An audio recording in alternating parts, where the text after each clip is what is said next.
කොහොමද ඉස්කෝලේ ප්‍රින්සිපල්?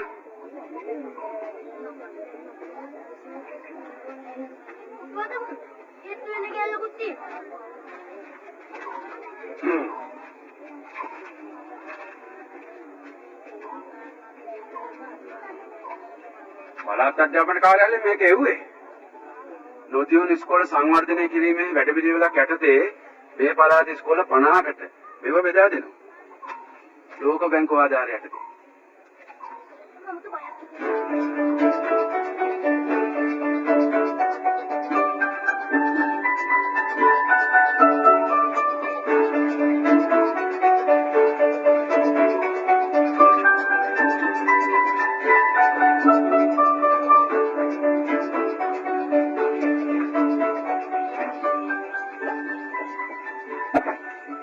බොහොම ස්තුතියි.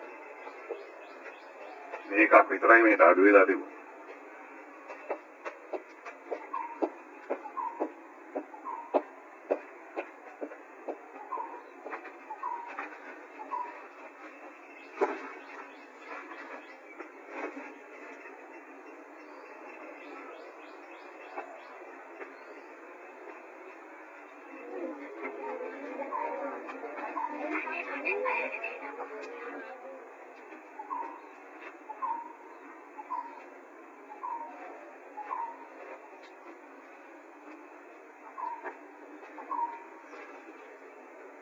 මොකද උතන කරන්නේ? ගිහින් අතපය හොදන් පාලම් වැඩ වෙදලා ඇස් තියලා. අර කණු පෙට්ටිය මොකද්ද ලොකු සර්? උඹලට මොකද ඒවා? ඒක ගෙනාලා අපිට නෙමෙයිද?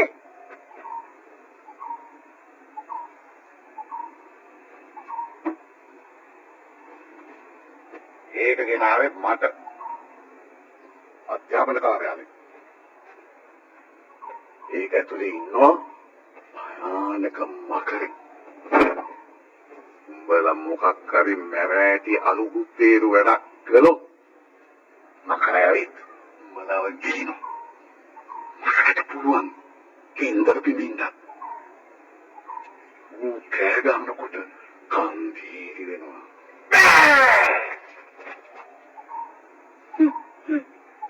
ලොකු සර් එක ලස්සනට කරා.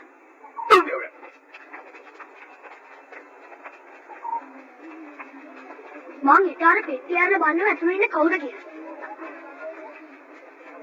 ඇතුළේ මකර හිටියෝ මං යා වෙලට අරන් කැලේ ගන්නවා. සත්තු ඉල කරන් ඉන්න එක පව් කියලා ලොකු සර් මට කියන්නේ. මකර ඔයාව කිල්ලොත්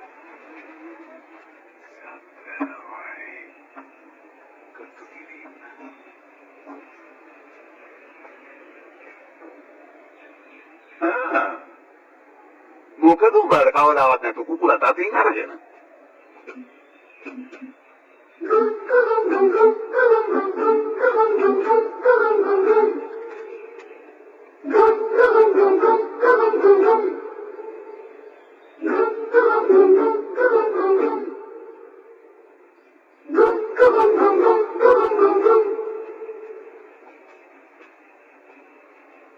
ඔයා අපිට හදන්නද? අතෝ මට හදන්නද?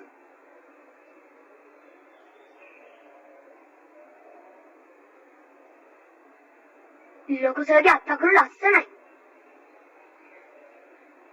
එතන කොහෙද බල අත්තකුරු ඉලක්කම් නිසා?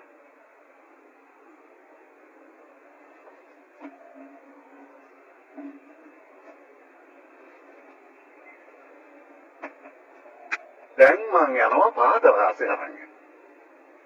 කට්ටියාවම බැල් එක ගහලා පන්සිල් අරගෙන මේ ගණන් ටික හදන්න පටන් ගන්නවා. මොකක් හරි අලු කුත්තේව කමක් කරලා අහුනොත් එහෙම තානවර පෙට්ටිය ඇතුළට මකරට කන්න.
වැරදිකාරයට විතරයි දඬුවම් කරන්නේ.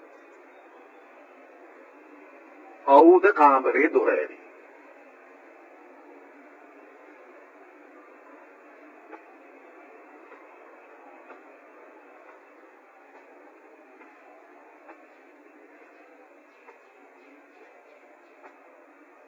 ඇත්ත කියන්නේ නැද්ද එකක්වත්? එහෙනම් දෙයියෝ බුදුන් සිහි කරගනින්න.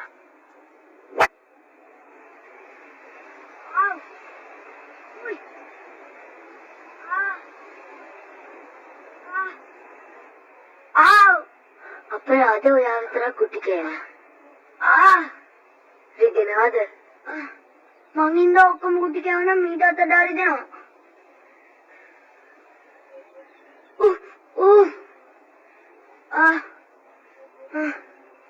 බස්ස පැත්තේ ගන්නද? එපා. පුලින්න. මං හිටියට මොකද? ඔයා කෙල්ලෙක්. ඇස් පේන්නේ නැති.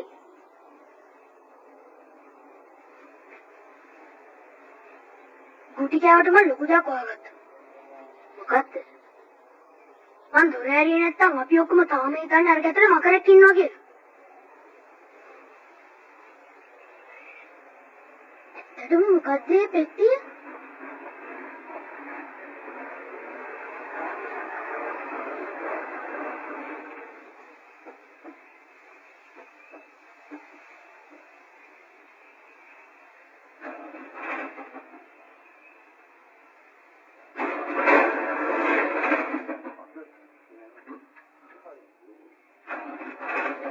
වැස්කේ ඉන්නේ මරණ මන්තික මල්ලි.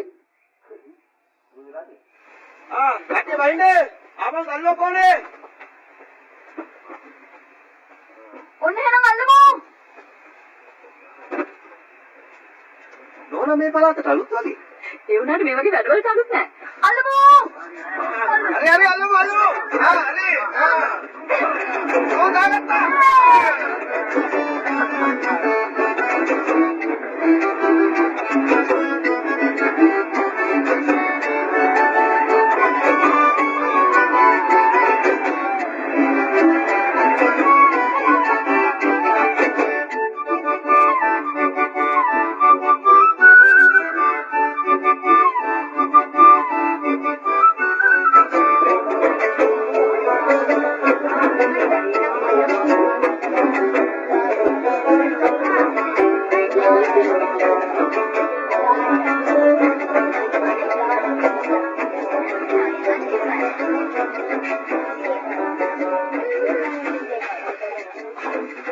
සොබගම ප්‍රාථමික විද්‍යාලය කොහෙද?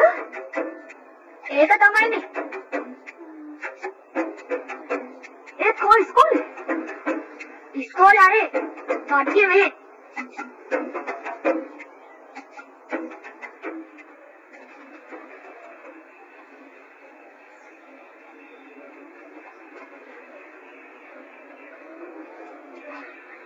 කවුද? අලුත් ටීචර් මම හිතන්නේ. මෙයා කොච්චර කලින්ද හිතන්නේ? එයා මොන වගේද? මූණ මැද නහයක් තියෙනවා. එයා සුදුද? නෑ කළුයි. එහෙනම් එයා ඉන්නවා. කොහොමද එහෙම කියන්නේ? කලින් හිටපු හැමෝම සුදුයි. කින. ගොඩාක් ගුරුවරු මෙහෙට එනවා.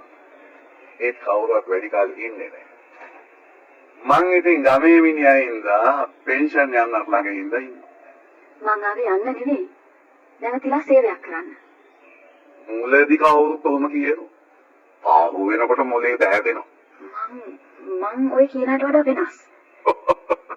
ඔය වාක්‍යත් හැමෝම කියනවා.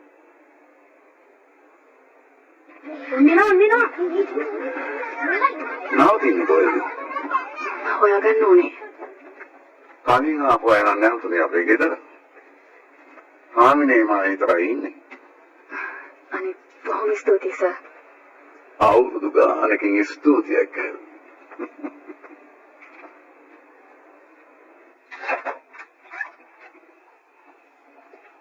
මේ කාමරේ දෝෂයක්ද මන්ද? මේකට එන කිසිම කෙනෙක් වැඩි දවසක් ඉන්නේ නැහැ. කොහොම හරි මාරුවක් හදාගෙන යනවා. මාස්තික ලෑස්ති කර දැකි විනාඩියේ. මූණකට හොදන්න වතුර කොරහක් ඇති පිළිකන්නේ.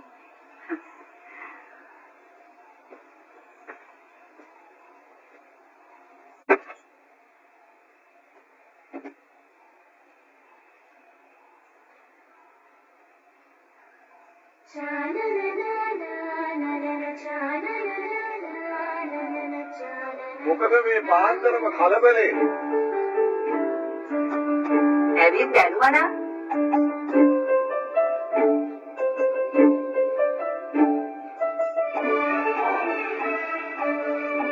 වේලාසනම යන්නද අදහස? වැඩ පටන් ගන්න කලින්ම මම මේ ළමයාට එක අවවාදයක් දෙන්නම්. ඉන්න ටික දවසේ ඔළුව බේරගෙන ඉන්න නම් ළමයි ඉස්සරහ පිට යස්ස විශ්මුණක් දාගෙන ඉන්න. මම බේරල් දෙකක් එල්ලලා තියෙන ඔෆිස් කාමරේ හැමෝටම පේන්න. පන්තියට යනකොට එයින් එකක් අරගෙන යන්න. මම නම් කට්ටිය හේනට එක්කන් යනකොට බේරලක් අරගෙනමයි යන්නේ.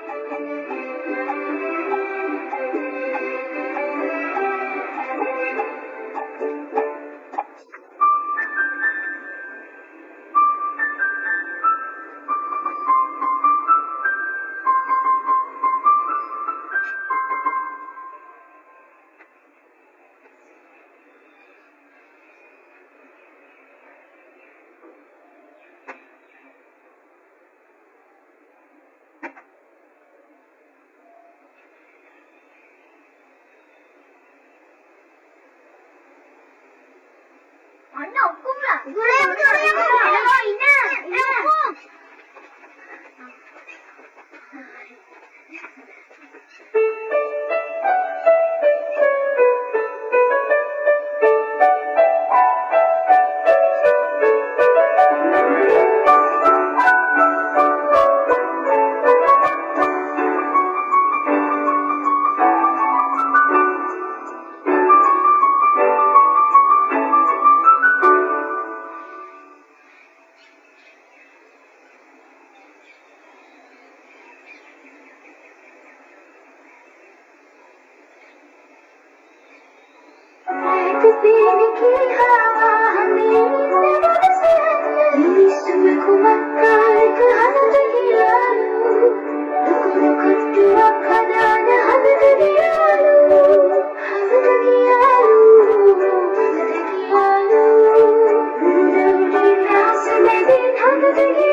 රොකට් එකක් කියන්නේ බොහොම වේගෙන් ආසද බෑ කරගෙන ඉහළට යන පිට්ටු බම්බුවක් වගේ වාහනයකට. ඒක ජස්ටින් මාමාගේ බස් එකටත් වඩා වේගින් යනවද? ඒකට මගේ සෙනක නගිනවද?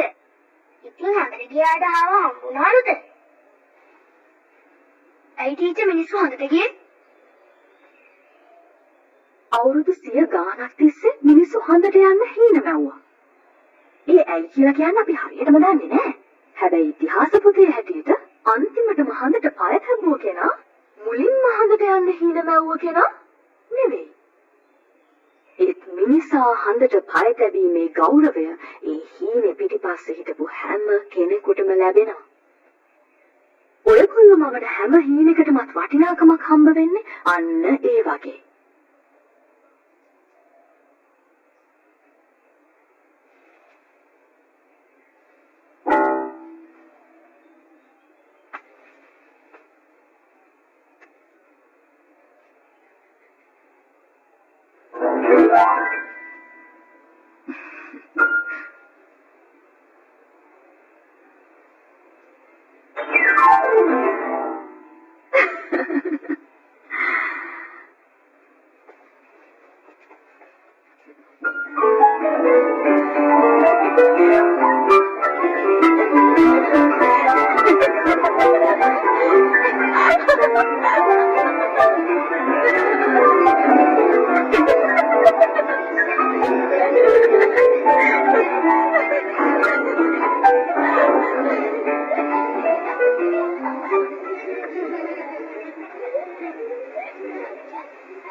සිග්නල් හොයනවද? ඔයා කොහොමද දන්නේ? කලින් හිටපු ටීචර්ලත් ඉස්සෙල්ලාම දවසේ මෙතනට ඇවිල්ලා සිග්නල් යවුවා. ඉතින් හම්බුණාද? මම හොයලා දුන්නා. කොහෙද තිබුණේ? මෙතන නෑ. හැබැයි ටිකක් ඈත තැනක තියෙනවා. හරේ! ආවා! හැබැයි ටීචර්ලා නගින්නව කතා කරන්න නෝ.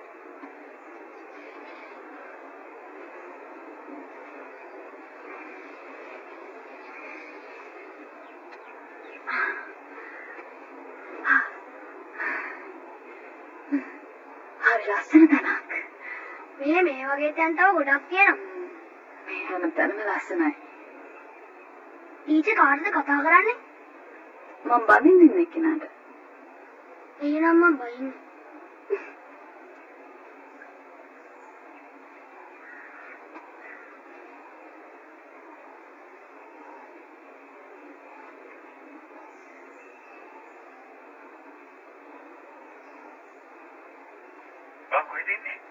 ගහක් උඩ. ඒ මොකද? වල්ලාජික්වත් බලන්නගෙන ආවද? සිග්නල් තියෙන මේ ගහ උඩට විතරයි. නැනගෙන ගියාට හිතුවට වඩා අමාරුයි නේද ඔය ජීවිතේ? හිතුවට වඩා අමාරුයි. නේද? හිතුවට වඩා ලස්සනයි. ඔයා මොකද කරන්නේ? අපේ සහෝදරවරු දෙන්නේ කී අත්අඩංගුවට ගත්තනේ නිරපරාදේ. දෙන්නට කැමරාවෙන් බලන්න යන ගම. විප්ලවයට ජය වේවා එහෙනම්. මොකද හදිසියෙ තියන්නේ? නිවාඩුවට එනකම් බැටරි ආරක්ෂා කරගන්න ඕනේ. මෙහෙට ලයිට් නැහැ. එන්නේ දුවලා එන්න. හරි. පන්ති පිළිවෙල හිට ගන්න. පිළ ලස්සනට තියෙන්න ඕනේ. තව පොඩක් මෙහාට. තව පොඩක්. මෙන්න මේක විතරයි. ඉත හදා ගන්න. මේ මොකද මේ? අපි මේ උදාරස්වීමක් කරන්නයි ලෑස්තිය. උදා රැස්වීම කියන්නේ ලොකු ඉස්කෝලවල. අපි මේකත් ලොකු ඉස්කෝලයක් කරමු.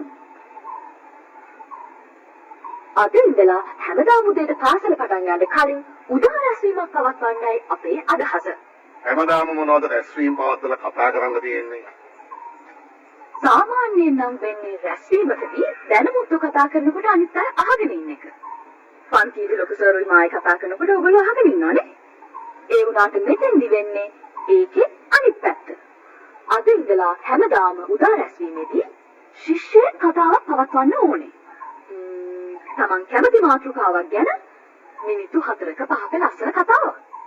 අම්මා ගැන, තාත්තා ගැන, ගම ගැන, මේ ඉස්කෝලේ ගැන, ඒ විතරක් නෙවෙයි, ඉර හඳ තාරකා වනාන්තරයේ ඕනම දෙයක් ගැන, තමන් කැමති දෙයක් ගැන, තමන් හොඳින්ම දන්න දෙයක් ගැන. මං හොඳින් දන්න දෙයක් ගැන කතා කරන්නද මම?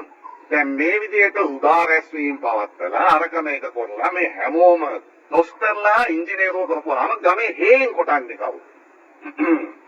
අපි අමතක නොකළ යුතු දේ තමයි දොස්තරවරු දියවැඩියාලෙත් උන්ට කුරක්කම් කණ්ඩේ කියනකොට කුරක්කම් වගා කරන්න කවුරු හරි ඉන්න ඕනේ. ලොකු සර් කියන හේන් කිරීමේ අධ්‍යාපනය නම් මං හිතන්නේ අඩුවක් නැතුව මේ දරුවන්ට දැනටමත් ලැබෙනවා. ඉතින් හේන් ගොවියෝ අසනීප වුණාම බේත් දෙන්න දොස්තරවරුත් මේ ගමෙන්ම බිහි වේවා කියලා ප්‍රාර්ථනා කරගෙන අපි මේ උදා රැස්වීම පටන් ගමු. උඹලාට මතක ඇති මීට පෙර විවිධ ඉස්කෝලේ නෝනලා මහතුරු මෙහාට ඇවිල්ලා ලොකු කාරණා කටයුතු පටන් ගත්තා. මේ ඉස්කෝලේ ඉන්නේ ශිෂ්‍යයෝ 18 දෙනයි. ඒ 18 දෙනාටම කතා කරන්න වාරයක් එනවා. මතක තියාගන්න කාටවත් මග අරින්න බෑ. ඒ වගේම මතක තියාගත්තොත් හොඳයි. මාසික සැරයක් පවත්වන ගොවි සමිතියේදී ඇරෙන්න. හේන් ගොවියන්ට කතා කරන්න අවස්ථාවක් එන්නේ නැහැ. රැස්වීම අවසානයේදී පස්සින්කට කතා කරන්නේ කවුද කියලා අපි කියනවා. එතකොට හෙට කවුද කතා කරන්නේ ටීචර්? කවුද හිත කතා කරන්න කැමති?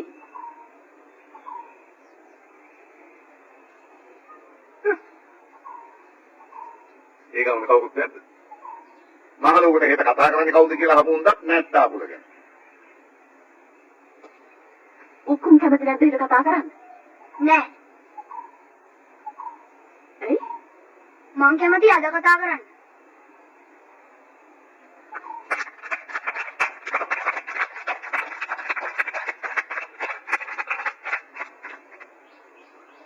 මං අද කතා කරන්න යන්නේ ඔක්කොම සභාවක කතා කරන්න කලින් සභාවෙන් අවසර ගන්න ඕනේ. සභාවෙන් අවසරයි මං අද මෙතෙන්ට පැමිණියේ අනවල් දේ ගැන කතා කරන්නයි කියලා. සභාවෙන් අවසරයි මා මෙතනට පැමිණියේ අහවල් දේ ගැන කතා කරන්න.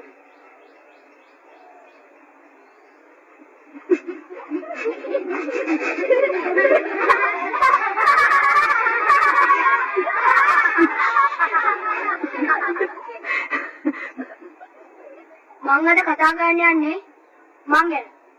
මොකද මං හොඳනම දන්නේ මං ගැන ඉන්න. මගේ නම උක්කු. මගේ පොතේ පිටකවරවල අම්මා තවත් නමක් ලියලා තියෙනවා නිමල් ජයශාන්ත කියලා. මං ඒ නමට කැමතියි.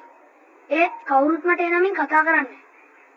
කවුරු හරි මට නිමල් කියලා කතා කරනකොට මට හිතෙනවා මං ලොක්ෙක් කියලා. ඒත් නමින් විතර ලොක්ෙක් කියලා වැඩක් නැහැ කියලා ලොකු සර් කියපු දවස මං හිත හදාගත්තා. දැන් උක්කුන් කියන නමට මං කැමතියි.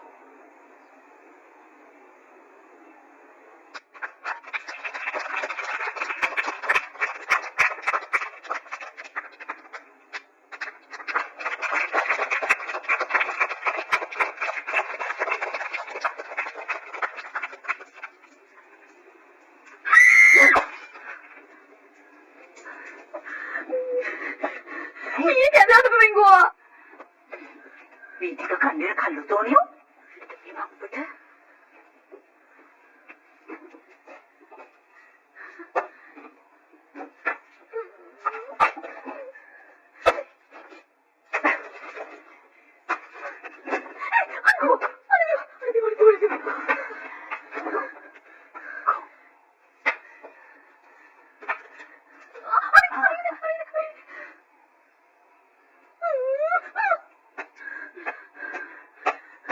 Kau क्या आदमी? Kau ini?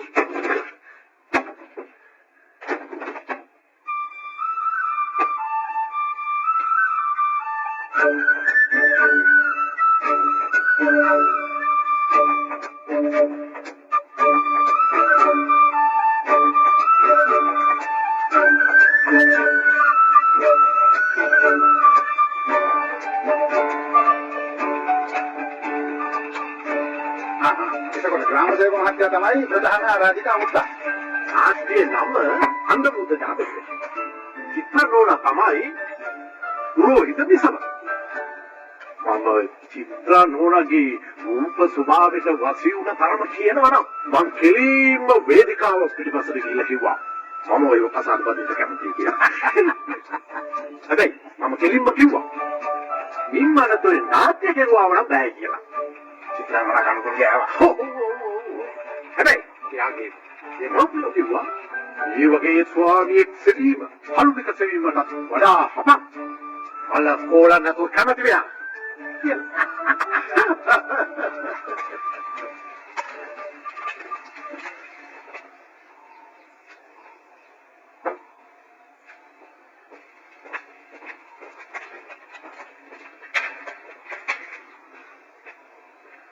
ළඟදී ආපු ඉස්කෝලේ නෝන නේද?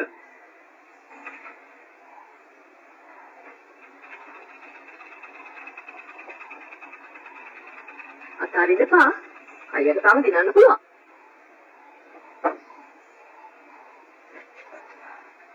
එහෙමනම් ඉතින් ගිමුක තමුන්.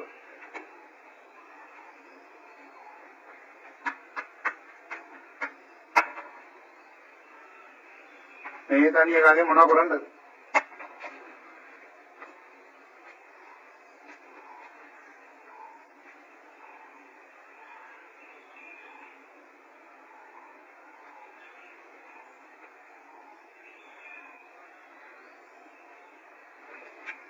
ස්කෝල් නෝනා ඒකත් දාන්න හොඳ කිතුල් ලකුණු තියෙනවා